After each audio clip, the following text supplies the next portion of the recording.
Thank you, Lisa. Well, good morning, everybody, or good afternoon, or good evening, depending upon where you happen to be. I've never done a webinar around the world like this, so it's quite exciting for me, and I hope you find my thoughts on financial accounting research interesting. And I hope we have an opportunity for those of you who are interested to speak more directly in a smaller group setting. But today it's really just an introduction. Doctoral education and research are two of my passions, so I'm very pleased to be able to talk to you about both. Okay, so my talk is titled Some Thoughts on Research in Financial Accounting, but it could be really about any topic that relates to accounting. And in fact, it's very similar to an introductory talk you would do almost about any sort of archival-based research that I'll be focusing on today. So let's get started. Okay, well, I have an outline of what I hope to cover. I know from the slides I've got here, always prepare more than I could possibly cover. But I have four topics that I'd like to think about. One is, most importantly, why do we do research? Second, what are the attributes of good research? And we'll spend quite a bit of time on that, most of my time on that. Time permitting, and I don't know if we'll get there, would be an example from financial accounting research, and of course some concluding remarks. And I welcome your questions as they will be collected by Lisa if we have an opportunity about the last 10 minutes of the hour. Okay, so let's get started. Well, the first question is, what is research? What is research? Well, it is a process of discovery. It's learning things that are new. It's trying to understand the world we live in. And it involves, as a process that has evolved over many centuries, it's really a kind of a three-step process, but it's a continuous process. The first is observation. It's sort of looking at the world, and you could think of it as gathering data. You could just think of it as observing the world, having observations about how things work. And then on the basis of what you observe, or data you might gather, you form some sort of a theory about how things work. Well, you see something happen. Think about Newton seeing the apple fall from the tree, and he observes that sort of thing happening over and over again, and he arrives at some sort of theory of gravity. And so that's really how it works. And his theory of gravity, of course, is beyond the scope of what we'll be talking about today, but he developed a theory, and then at some point you have to hopefully suggest your theory to testing. Because if you want to have a theory that helps predict the world, you have to at some point subject it to empirical scrutiny. Does it work? Is the theory descriptive of how the world works? Well, I can tell you from many years of research that I've yet to find a very good theory that explains everything I want to understand. And so then we're going to have to go back to the first stage, sort of circle back around. And that picture you see of the scientific method is really just that. It's a continuous cycle that goes on and on. And in fact, the process of discovery doesn't go on within one paper. It goes on certainly over one's career, one's academic career, where we're constantly trying to learn what's going on in the world. People ask me, gee, do you ever get disappointed when a subsequent paper in your field kind of finds what you did is not right, or there's something wrong with it, or it doesn't hold in all settings? Well, of course not. I'm not upset for two reasons. First of all, it's always nice to get your research work cited by anybody. But all kidding aside, the purpose of research is to move the field forward. And I would hope that any one paper that one works on is not going to be the end of the story, but rather it goes on, and other researchers should be enlightened by our own research and hopefully extend the theory in a way that permits us to refine our description of the world. Okay. It involves, as I said, a revision of the theory, and perhaps more observation and a repetition of the cycle. And it goes on and on. It could go on within one academic study, or it might go on over several academic papers that you might be working on. Now, here's an important thing. This is really, really important point, and I stress this all the time with my own doctoral students. And I have to remind myself of this as well all the time. Sometimes you have a theory which seems really nice. It has just features that you just find fascinating and interesting, and it just sort of has to be right, and you sort of get wedded to it. Well, that's not a good idea.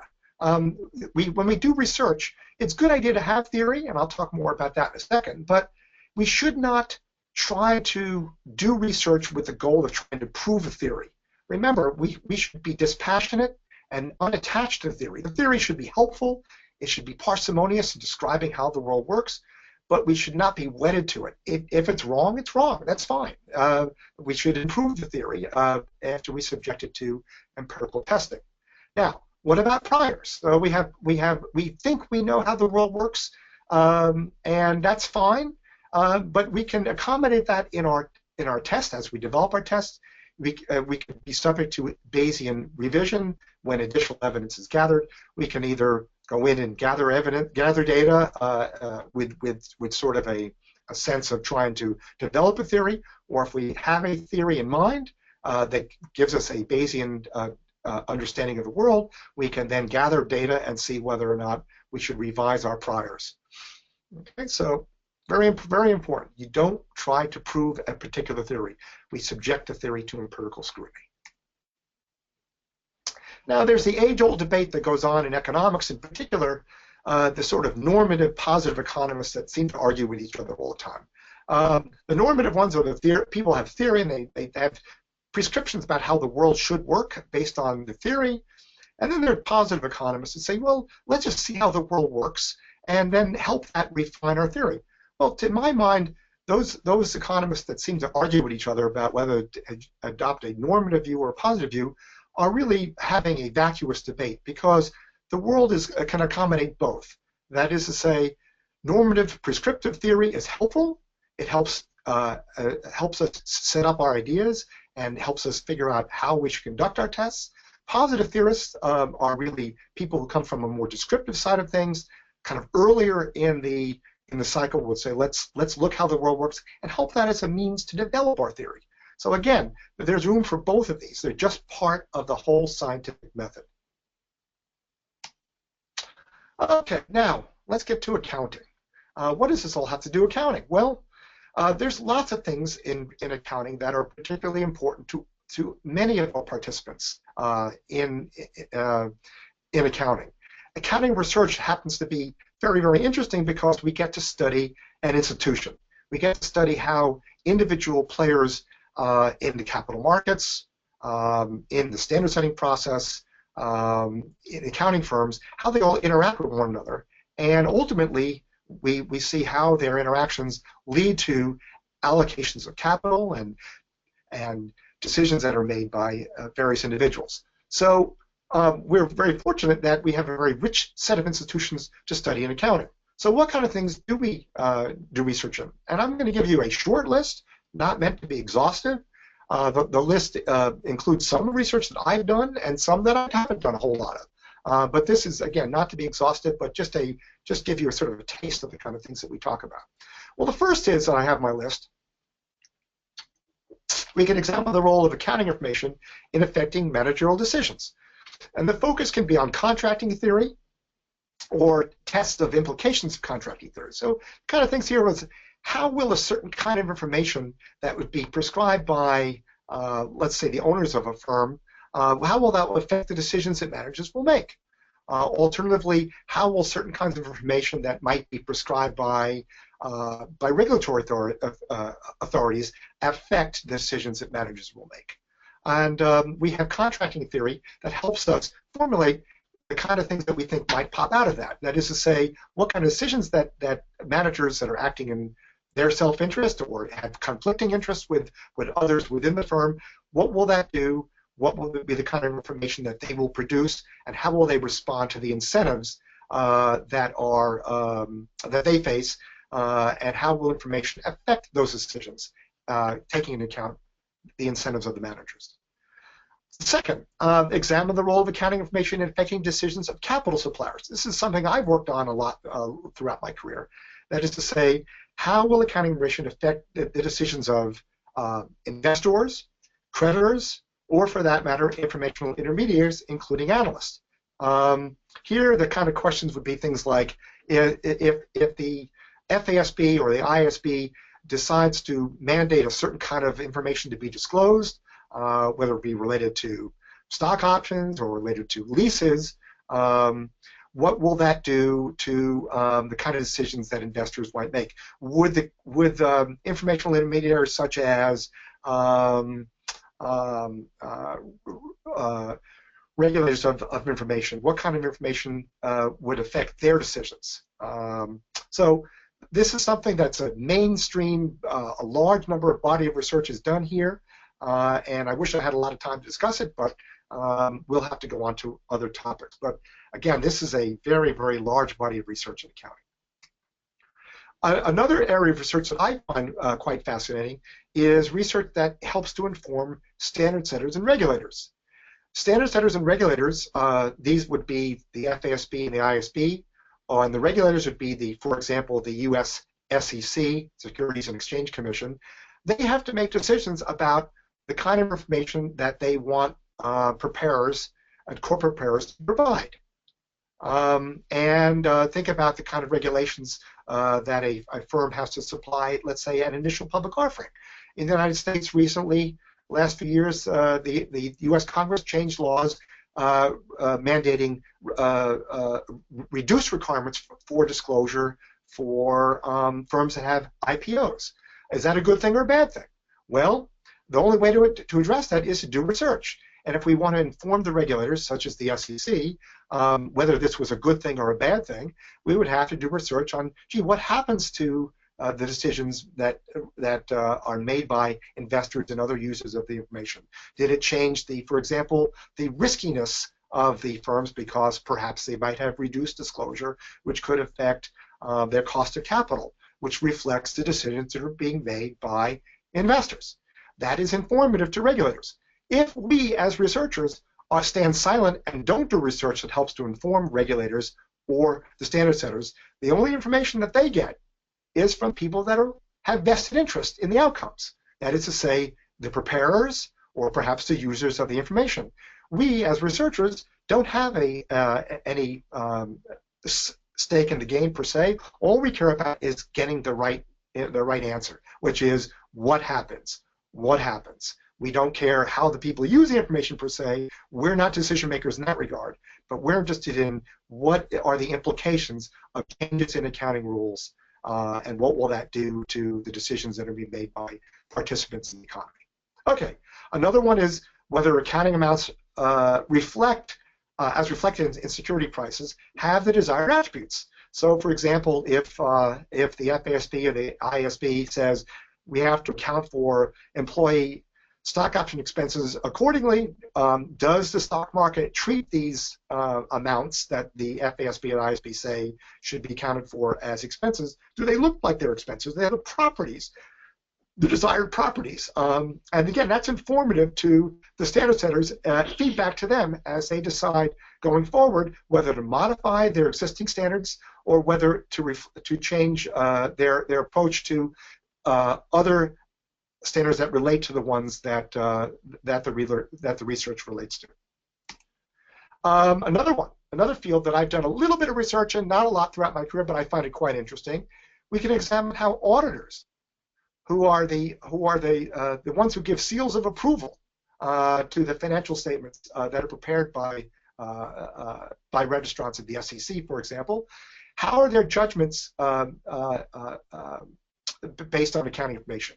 So this could include experimental designs, how do auditors process information that they see, or alternatively empirical designs. These could be, are the audit pricing models reflective of risks as reflected by accounting data? So what I have in mind here is something like, gee, if the underlying accounting data sort of suggest that the auditors should regard a firm as having a certain level of audit risk to which they're exposed, what are the decisions that they make regarding those the information, and what are the decisions they make about how to price the audit? Does the pricing audit reflect the risks that they have available to them as reflected by accounting data? Okay, again, this list is not meant to be exhaustive. We could certainly add to the list, and I've just given you a sort of a short introduction to them. Okay, why do we do research? Practical considerations. Well, this is a really important one. It should not be lost on us. It helps us remain current in our field. It makes us better colleagues, makes us more marketable, which is certainly important. And I think this is something that's lost on people. It makes us better teachers. For example, I teach financial reporting, an MBA elective, sort of you could think of it as kind of intermediate accounting. I cover a variety of topics: employee stock options, derivatives, asset securitizations. All of these topics are very, very quickly evolving in terms of the accounting treatments, and they won't really be in textbooks in any meaningful way for years to come. And if you just taught out of a textbook, you'd be behind the times. Now, I would think it's impossible to teach a course without staying current in these topics. And in fact, let me tell you a secret. When I teach these topics, employee stock options, derivatives, asset securitizations, I've done research on all these topics. I walk into class. I do not teach them, here are the rules. I teach them the underlying economics of the transactions that relate to employee stock options and derivatives and asset securitizations, and I talk about research findings. How do people use the information, and so on, and the pricing implications. I never, ever mention the word research, but I use my research to inform their understanding, the students' understanding of the economics of these transactions, so that when I actually go to the actual how do we do the accounting, they then again have an understanding of how the accounting, what the limitations are of the accounting, and how one might modify the accounting information that is prescribed by the standard setters, how they might modify that information in ways that they can use it for an investment or evaluation purposes. So again, I can't imagine doing this, teaching a class on these topics without being really very deeply involved in research. That doesn't mean I only use my own research. I use the research of others as well, but it's really, really important. Okay. In addition, the insights gained from research help us provide a broader understanding of accounting issues that affect real outcomes in the economy, not just, of course, the debits and credits. So if you think about what are the implications of the accounting, there was something years ago, the FASB on FAS 123, which is similar to IFRS 2, for those of you that are not in the United States. The accounting standard here is how to account for employee stock options. And the FASB had proposed what essentially is now IFRS 2, or SFAS 123R. Rally in the Valley was an event that occurred in Silicon Valley in the mid-1990s, and it was the FASB holding hearings about how to account for employee stock options. My Lord, you would have thought it was the end of the world, because the Silicon Valley basically shut down for the day. They had a big rally. They opposed the accounting treatment that the FASB proposed, which was kind of odd. And yet you kind of understanding that this really meant something to all of the players in the economy. It wasn't just an accounting rule change. It affected potentially real outcomes. That is to say, potentially investment decisions, potentially funding decisions for employee stock options, and how people are compensated. Right. So. If you have a chance to Google Rally in the Valley, see if you can find it. That you might find some interesting broadcast information. This is all over the news that day. This is real changes to the economy that potentially could have occurred. And understanding the accounting was really critical to understanding the economics, the incentives of all the players that participated that day in Rally in the Valley. Okay, let's return to the important topic of what are the attributes of good research. And as you might imagine, this is really, really important. If you don't do research properly, then the research really can't inform properly. Okay, and the most important point here is that we should not conduct research with any bias. That's a really important thing. We are not out to prove a result. We're out to try to understand how the world works.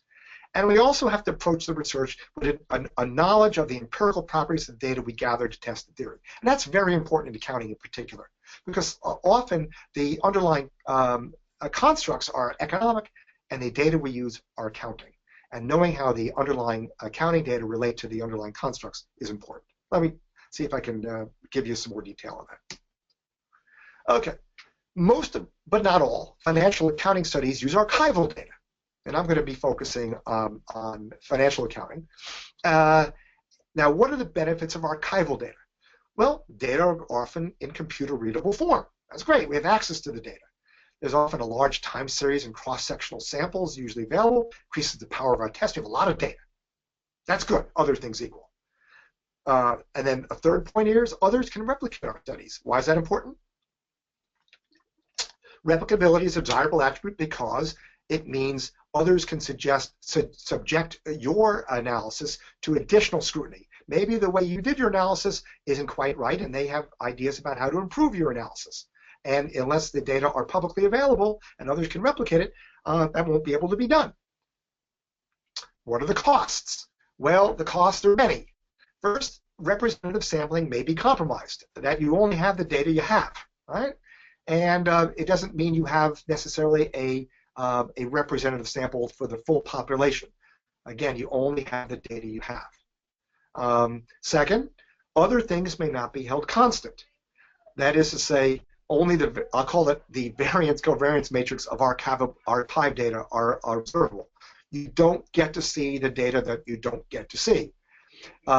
You were trying to say that y is a function of x1 and x2 and x3. Well, maybe x4 and x5, which are not in our data set, also affect y.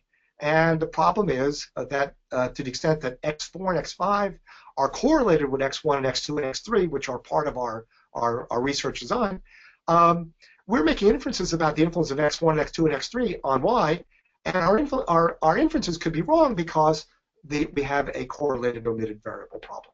This limits the internal validity of what we're doing, that is to say, the ability to rule out alternative explanations. And that's a problem. We think that we have an answer, but our answer could be wrong. We also using the same data over and over again, so-called copystat or CRISP data, or the data stream data over and over again, doesn't mean what we're doing is novel or new. In some sense, we're sort of beating a dead horse over and over again. And it's really important, I think, other things equal, to try to find new data sets that extend our ability to do research beyond the traditional data set. So, for example, in the United States, we would like to do research on what about non-public firms? Well, we don't have data on non-public firms because in the United States we're not allowed to. That such data don't have to be disclosed publicly. So, if you want to look at the effects of different kinds of accounting data on managerial decisions in a non-public setting, you'd have to go outside the U.S. Well, fortunately, places like the European Union, the UK in particular, are data sets available because such data are publicly available and are mandated by authorities in those countries. So again, I think it's very important to go outside of these sort of standard data sets. Other financial accounting studies use experimental data. What's the advantage of experimental data? Well, the investigator can conduct a controlled experiment. This is great. You get to pull all the levers, right? Which is absolutely super. The signals that the market participants receive in your experiments are those that you send to them. There's nothing else going on. They're not reacting to other things. There's no X4 and X5. You only give them the X1 or X2 and X3, right? That's great. Well, what are the costs? Labs can be costly to set up.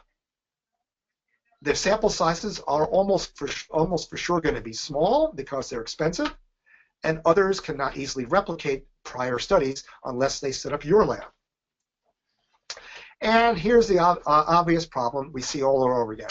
They suffer from external validity. That is to say, we cannot generalize our findings from this research to a broader setting. So the classic is, what lab results based on undergraduate students that are offered pizza and $10 an hour or 10 euros an hour, whatever you're using as your compensation, that face different risk-return trade-offs, say about how financial analysts or auditors would behave in real settings. And my friends who do this research say, yeah, you can kind of overcome these problems, but I'm not so sure. It's very, very difficult. The kind of incentives that they face, that the undergraduate students may face in these lab tests, are very, very different from the real-world settings. The role of economic theory is very, very important. I'm going to use economic because that's my training, my background, and it's a primary one that underlies a lot of accounting research.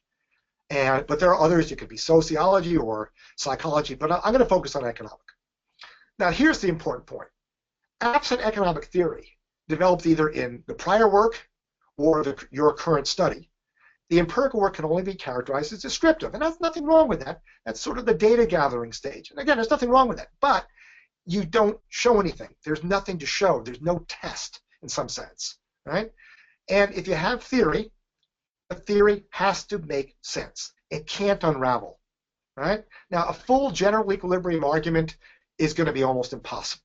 Almost impossible. I mean, we know that people have won Nobel Prizes doing general equilibrium models, but extending them to partial equilibrium models is very, very hard to do. Well, that's fine. We know that that can't be generally done, but at least the models have to make sense. If you pull on the string a little bit, it ought to hold up, right? It ought to hold up. It ought to make sense. A second feature of the theory, it should have tension in it. It should have tension. There should be some sensible, competing, or alternative explanation that's feasible. If you don't have tension, then the empirical result that you're looking for is almost going to be virtually guaranteed, right? Unless the research design that you've set up is flawed in some way. Unless there's a reason why the result can't be true, you're not testing anything, right? Again, the purpose of research is to develop to observe, develop a parsimonious theory of the world, and subject that theory to empirical scrutiny. If it can't be wrong, it's not research. And again, remember, regarding intention, our goal is to test a theory that could be wrong with the goal of learning something new. Now, it was just to say, as I remarked earlier, that descriptive studies are bad. They aren't necessarily bad. They can be viewed as the observational step in the scientific process, right? So you can certainly have a descriptive study. There's room for them, but recognize that it is really part of the observational step. Now let me go on to other aspects of attributes of good research in accounting. There cannot be, I can't stress this enough, there cannot be any investigator bias. That is really, really bad, because if investigator bias, then you're trying to cook the books to get a particular result, and your result is not dispassionate and it's not independent research, right? So if you have investigator bias, it'll affect the independence and integrity of research. Right? And so the classic is sort of, drug companies that sponsor research on the attributes of drugs that they're putting out to the market. They have a vested interest in the outcome. It's really, really important that the research be done by independent parties, independent bodies that have nothing to do with the outcome. Right? All they care about is what the outcome is, but they don't have a vested interest in the outcome. Now this is a real problem, real problem, right? And how does it affect things? Well, it affects our choices of what goes into our samples, right? You don't want to choose a sample where you're sort of cooking things in the direction of wanting the research outcome to be the way you want it to be. Okay, that's very important. We want the sampling to be representative, not a subsample where you sort of think things might look better for you. Also, it affects the selection of the functional form over estimating model, estimating equation. And I gave you an example from research I've done with Jody Magliolo many years ago in the Accounting Review, where we look at basically sort of levels versus changes in a capital market setting. But basically, more generally, the notion is the form of the estimating equation could very much affect the inferences that you'll be drawing. And that should be really coming from theory, and your knowledge of the economic properties of your data, and not so much again you wanting to prove a particular outcome or result. What's an outlier? Well, we know outliers are kind of things that could affect our inferences, and the question is, do we include them or not, and where do we cut them off? Do we Winsorize our sample? Do we truncate our sample? What do we do? Well, as a general rule, I don't like outliers. Outlier that notion of outlier is that if it's not going to be a bad thing, it's something that's just either a data error or just an extreme observation that sort of just pops in there by chance, and because of our small sample size, relatively speaking, it could be influential. Question is, when do you throw it out? Well, I don't know the answer to that. I like the idea that our inferences are not greatly affected by inclusion or exclusion of outliers. If they are, then you might want to investigate a little further. Sometimes one man's outlier is another man's very interesting data point. Okay, and then what experimental variables do you include in your model, right? And that very much affects things. Do you put x4 and x5 in your equation or not? If you put them in and they affect your inferences on x4, x1 or x2, x3, well, that's important to you. You should know that, right? You should know that. And you should not leave variables out of the equation just because they affect your inferences in a way that you don't like. You should consider using all the experimental variables possible that are relevant to your research. The biggest problems we face in research is that the models are often stated in terms of variables that are unobservable to the researcher. That's a big problem. So think about the very famous landmark study by Miller and Modigliani, both of whom won Nobel Prizes in economics. In the American Economic Review, their famous paper in 1966, AER, they test a model relating firm value to economic earnings, not accounting earnings. Problem: accounting earnings is not economic earnings. Economic earnings is their construct, and they're having to use accounting earnings, which you can think about is measuring earnings with error. Another problem is that models are often stated in terms of one theoretical unit, a firm at a specific point in time.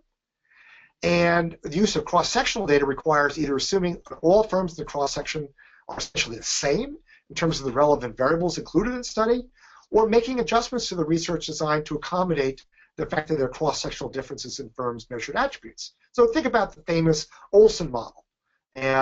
There are two tests of that model that are fairly well known. One is co-authored by myself and some of my well-known colleagues in Review of Accounting Studies, and one is by DeChow, Hunt, and Sloan in the JAE from 1999. And the problem is the Olson model is stated in terms of one firm, just one firm, and yet the models use cross sections. And what do you do about that? Well, Barth, Beaver, Hand, and Landsman permit the coefficients to vary by industry, which at least relaxes that constraint on forcing the coefficient to be a cross-sectional constant when indeed it's not. So again, the problem here is you're going to have to deal with the fact that there could be heterogeneity in firms' cost of capital or whatever happens to be you're looking at, and yet we're using a cross-section and we're imposing an assumption of constancy, which means that it limits our ability to draw inferences about individual firms.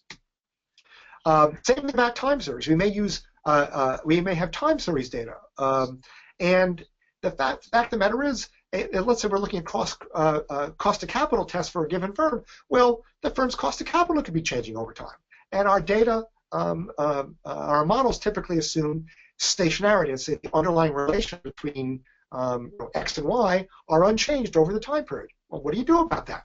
Well, you could do a variety of things. You could allow for the coefficients in your estimate equations to vary at particular points in time, and that, of course, causes you problems as well, because you cut down the number of data points effectively to estimate coefficients at the two times. Another way to solve the problem is to pool observations, giving you more data points from a cross-section. Another problem is we can't conduct a controlled experiment. I talked about this earlier.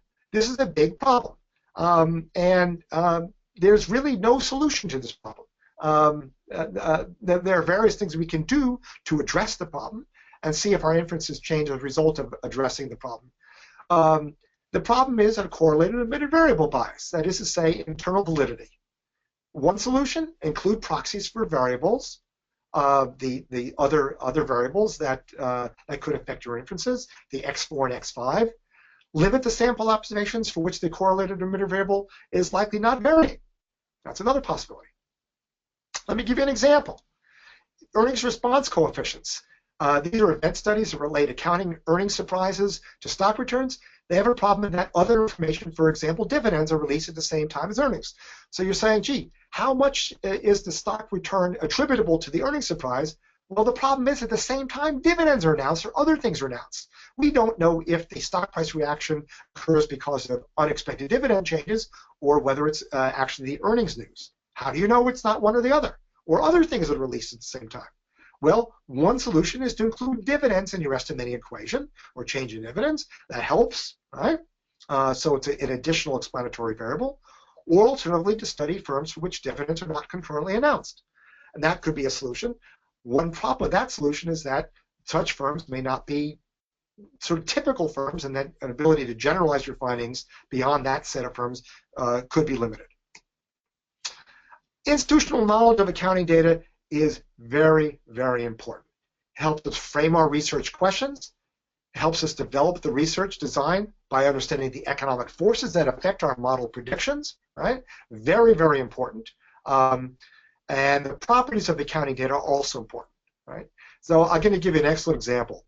Mary Bart's, after her doctoral thesis that's in the Accounting Review from 1991, she studies alternative measures of pension assets and liabilities and which ones tend to be the better measures, that is to say, have less measurement error of the desired, which is a desirable property.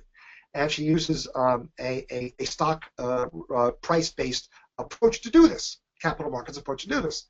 Well, the model is a very, very complicated model, and we don't have time for it today, but it's a very clever model because she imposes a measurement error model on the study that takes into account knowledge of how the accounting data, the properties of likely deviate from the underlying economic construct she's trying to measure. And that enables her to develop a measurement error model and draw inferences that otherwise would be really basically impossible to draw. So it goes well beyond the typical measurement error model. Thank you. I just got noticed that we have 5 more minutes, so I'll try to get on. We also look at ways to develop experimental controls by including conditioning variables in our estimating equations. Now, I was hoping to talk a little bit about Miller-Modigliani as an example, and I'll just introduce it, and now I'm going to have to go to my last slide. We'll see how much time I have. This is a very famous study. They look at cost of capital of the electric utility industry. It's a very, very famous study. It's sort of the first almost accounting study in some sense. It's a valuation study, and in their study they want to see what is the link between accounting and value. And if you look at my equation, that's about 2/3 of the way down the page, we see that their model is a value is 1 over the cost of capital, R, times earnings, X, plus other variables. The problem is we don't observe X, and we're trying to make inferences about the coefficient that is in our estimate equation, the 1 over R, and we don't get to observe X. We get to observe accounting earnings. That's a problem. And there's a variety of solutions that they come to deal with it. And I am going to only just point out the problems. Earnings is not observable. We have only observed accounting earnings. Cost of capital is firm specific. I talked about that in the context of the Olson model. Errors are heteroscedastic. Big word, just means we have a problem with efficiency. And I walk through solutions to the problem. Those of you who want to participate in a broader discussion about this, perhaps in a couple of weeks, we could talk about this in more detail. I urge you to take a look at the study, and they talk about the solutions to the problems that I raise here. Okay, and I'm going to have to jump ahead. We don't have time. Let me just go to my concluding remarks to give you more time to ask me questions. Research is a lifelong process of discovery. It's a wonderful, wonderful, wonderful field to be in, research. And I consider myself lucky. I pinch myself every day that I get to do research for a living because I get to learn new things all the time. I work with other colleagues that are also interested in learning about new things, and process discovery with smart people is always very enjoyable. And it helps inform our teaching. It's very important. Research is governed by the scientific method. That is really important, right? Good research involves linking tests to economic or psychology or sociological models. It involves understanding the properties of the data we use to test the model's predictions. It involves an investment, and this is really important, in the institutional knowledge of our setting. You can't do research in an area without understanding the players in the area, the participants, their incentives, and how they would react to the accounting data that are put in front of them. Interesting questions. Ask interesting questions. It's really, really important. Work on topics that you find interesting. Again, work on topics you find interesting. Don't work on topics that are necessarily, in journals today. I mean, you can look at the journals today as a means to find what are other people finding interesting. But don't just say, I'm going to do research because other people do research in that area. Do research on topics you're going to find interesting. If you're going to do a doctoral thesis, bear in mind you're going to be working on that thing for probably 3, 4, 5 years. Not just the 1 or 2 years you're working on the dissertation, but the 2, 3, 4 years it will take to get it published after. So if you don't find it interesting, boy, it's going to be a laborious task for you. So work on topics you find interesting. Don't limit research to extending prior research findings. Try to do research that, again, you find interesting, and if it's not just extending prior research, that's great. And lastly, a really important thing, work with colleagues whose skills and interests complement your own. Don't just work with people who do the same thing you do. Try to find people whose research interests and skills complement yours. I did research years ago looking at valuation using option pricing of components of corporate debt. I don't know much about that. So I approached a colleague of mine in finance, and he helped me. And I said, would you be willing to do research on this? He said, great, I'll be happy to do it. And he taught me how to do asset pricing from the binomial option pricing, and I taught him accounting. And together we produced actually an award-winning piece of accounting research. So that's just an illustration. Work with people whose skills and interests complement your own. And all I can say at this point is I thank you for your time. I hope you found this very brief introduction to accounting research helpful and intriguing and interesting, and I look forward to entertaining those questions that Lisa has garnered from you. Thank you. Wonderful. Thank you so much, Wayne, for joining us today and imparting that. I can see that you really are passionate about this topic and would love to dive more into that. A couple of things to note for our participants before we end and go through the next 15 minutes of Q&A. The PowerPoint presentation will not be made available to participants. However, this webinar is being recorded and will be available on a website and will be emailed to you. So you will have access to it through the recording, but not the actual PowerPoint presentation. The next thing I do want to remind you, and I mentioned this earlier, at the end of the webinar when you close out, there will be a very brief survey to let us know how we did, and also an opportunity for a more informal Q&A session with Wayne 2 weeks from now on this particular topic, perhaps an opportunity to dive more into some of those examples that he mentioned. So if there is interest, go ahead. You can select on that survey that you're interested in receiving more information. So I'd actually like to start out the questions with my own, Wayne, and that is, for those really looking to just start in this field, to start the research and have not had the experience, what is the first thing they should do? Well, that's interesting. If you're at the early stage of a doctoral program in accounting, there are two things in my view that are very important. One is, of course, you've got to learn accounting. You've got to know something about the accounting institutions. So it's very, very important to take classes or be exposed to accounting, to the institutions of financial accounting, right? Or managerial accounting, depending upon your area of research. I happen to focus on financial, but it's really important that you understand or have exposure to the institutions before trying to do research on it. It seems kind of silly to do research on something that you don't have any institutional knowledge. And in many cases, that involves not just a cursory understanding, but a really in-depth understanding.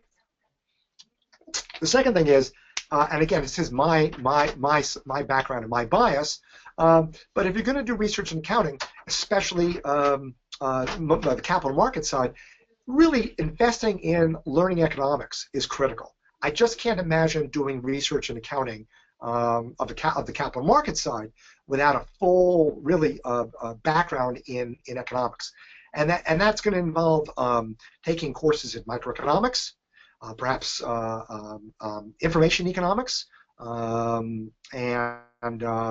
maybe some game theory, believe it or not, and also some courses in decision theory, and of course from the statistical side, exposure to basics of statistics and probability, and econometrics. So in our doctoral program here in North Carolina, as well as which is typical around the country, our doctoral students are taking these courses for their first couple of years before they even really think about doing their own independent doctoral thesis work. It just you could certainly gather ideas as you are in these classes and write them down. Actually, one other thing, this is, just occurred to me, and thanks for your question about this, Lisa. One thing I do when I get research ideas is I don't come up with research ideas on my own in a vacuum. I just can't imagine that would be much fun. I read all the time the Wall Street Journal, the New York Times business section. I read the Financial Times. And I'm constantly seeing what are the issues that are important to the world. What are the issues that are affecting accounting practice? What are the issues that are important to standard setters? What are the issues that are important to investors? And I will clip. I used to in the old days literally clip articles out of newspaper. Now I just grab the link to the articles and I set them aside and I make a list of all the things that I found interesting. And I'll go back periodically and review these and see is there something here that I need to and should be embarking on learning about that I can do research in. So I encourage everyone to do that, to in fact get their research ideas by looking at the world. And there's a wealth of things to study and research in accounting that you can see every single day on the web. Great. This actually leads into our next question coming from Symphony from the University of Maryland.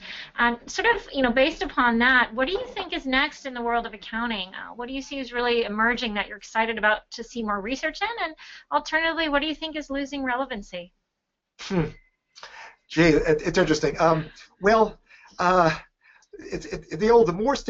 more things change, the more they stay the same. I just came back in January from a conference in Connecticut at the FASB, and they bring together academic researchers and practitioners that are involved in sort of the standard setting world, and we are there to help the FASB decide on sort of an agenda, as well as maybe give them some insights on how to proceed on topics.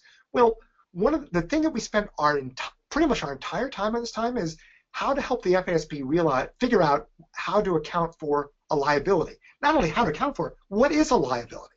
Well, you know what? Until we figure out what a liability is, we cannot do performance reporting. Because think about how we're measuring income. It follows directly from how we measure a liability. And what a liability is, first of all, what is a liability and how to measure it? Well, all of the financial reporting topics many of them that I've dealt with through the years as it relates to asset securitizations, as it relates to pension accounting, as it relates to leases, all these topics are not going away. They're still there because the FASB has not figured out what a liability is and what should be the optimal form of measurement, which is tied to what the construct is. How do we figure out what it is? Well, again, I think these fundamental questions in accounting are not going away, and I think providing guidance to standard setters around these topics are going to be very important for the years to come. So the topics I just laid out for you are going to be mainstream, right down the middle topics going forward. What other sort of techniques that are coming into play, and I view them as techniques, they're not necessarily topics per se, things like the sort of big data, are becoming popular, as they say, all the rage. And these are sort of non-financial measures of performance or communication by firms, and that's becoming helpful. But I view that more as a research approach, as opposed to a tool, as opposed to research topics. In my view, the FASB, the ISB, the Securities and Exchange Commission still need a lot of help on deciding what should be required for mandated disclosure, what should be, how we should measure, measure these fundamentals of accounting. Those topics are not going away, and they're going to be here to come. Now, what's on the what's kind of going on the out? Well, I think we've beaten a lot of horses to death through the years, and it's unfortunate. I love horses, so they shouldn't be beaten. They're sort of earnings response coefficient studies. We've seen a lot of them, and I don't know what new things we're going to learn from them. It's not to say there aren't new insights that can be garnered from them, but we've done a lot of them. And I don't think, again, the 101st one is going to be that more informative of the 100th. But I think, again, I think that gets to my theme. Don't try to do research that's been done before. Don't try to replicate. Try to extend and go beyond, right? Come up with new ideas, new approaches to existing complex topics that are not going away. Not going away. Great, wonderful. I would like to take the opportunity to ask the audience a question. You can go ahead and answer this question in your chat feature in either what research that you're doing or what research that you are most excited about in accounting. And at the very end of this, I will sort of read that out from everyone participating. So go ahead, send me what you think your answer is to that question in that chat feature. And in about 5-6 minutes, I will read out everyone's answers to everyone. So our next question comes from Cape Town, South Africa, from Last Mazambani. Thank you for joining us. It's a little bit later in the evening from South Africa. The question is the balanced scorecard still relevant as a performance measurement tool? Would you recommend any research around this area without being labeled superfluous? Well, oh, good Lord. I have to apologize and confess that the balanced scorecard is an area that I do that I'm not less familiar with. It is in managerial compensation, performance measurement, and it's sort of managerial accounting topic. And I'm just going to have to pass on that one for now. But if you would like to join in a few weeks, I have an excellent managerial accounting colleague of mine who I can talk with over the next few days and see whether her opinions on that. Again, I apologize. I'm going to have to. I don't like to speak about topics about which I know very little, so I'm going to have to pass on that one for now. And you just proven your theory correct in that don't prove a theory that whether you know or don't know. Be honest up front and unbiased, right? Absolutely. So, absolutely. The next question comes from our CEO here at the Global Business School Network, and he would like you to mention 2 or 3 research findings that really surprised you. For examples. That's an interesting one. Research finding. Well, in some sense, they're always surprising. You shouldn't sort of expect them, right? You kind of hope you know the answer. Let me think for a second. This is a very, very good question. Let me think. Well, you kind of stumped me on that one. I have one in the back of my mind, but I'm trying to pull it into my memory. Oh, I know one. Well, it's kind of a technical topic. It is the notion of it's an empirical research design issue about how to take into account sort of simultaneous equations bias. It's a pretty technical topic, and basically this deals with the issue of estimating earnings response coefficient or price response coefficients in the sort of price and earnings relations. And I have a study in Review of Accounting Studies, and my co-authors and I, when we conducted that study, we thought that we had the answer. That we knew that if we did the research right, that what we kind of thought what the answer was going to be.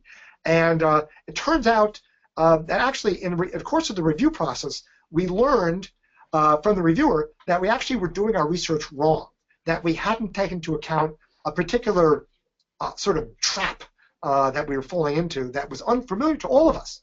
And fortunately, the reviewer said, "Gee, why don't you consider this, and I'll give you another round at the journal and see what your findings are." And we did. And fortunately for us, we were able to move forward with the study. And in fact, the inferences we drew from the study were exactly the opposite of those from the first round of the paper that we submitted to the journal. And again, I don't want to go into the details of the topic. It's kind of technical. But that was a case where the review process and being shown how to do the research kind of properly, taking into account a mistake we were making in our research design and improving it, that it resulted in an exact opposite inference than we drew from the first round of the study. So again, we were fortunate that the reviewer and the journal editor permitted us to go forward because they thought the topic was important enough to continue. But the lesson here is we were not wedded with the outcome, and we were able to adopt the improved research design, and the resulting outcome was different from what we expected. Perfectly fine with us. Perfectly fine. Again, don't be wedded with the outcome. An example of research that was been done where I was a little surprised by the outcome was Mary Bart's doctoral thesis, to which I referred a little while ago. There was different measures of the pension liability that I thought that when the research was being done, that the one measure would be better in some sense in terms of measurement error than the other. One was a sort of a fair value measure, and one was less fair value oriented. And it turned out the less fair value oriented one was in some sense a better measure. And I was a little surprised by that. But as you look at the research more carefully, I learned the reason for there were good reasons for that, and Mary explored that in her paper. So the illustration I provide for you is important because it says, well, neither she nor I had a vested interest in the outcome. She wasn't. And the important thing is she explored more deeply why the inference that she thought she was going to draw was different from the inference that she drew from her research, and she explored that in more detail, and that provided more information and a greater understanding of the process of how investors use accounting information. Remember, that's our ultimate goal, is understanding, provide a better understanding of how investors use accounting information. We don't want to say this is how we use it, but rather we want to say, and how are they using it, right?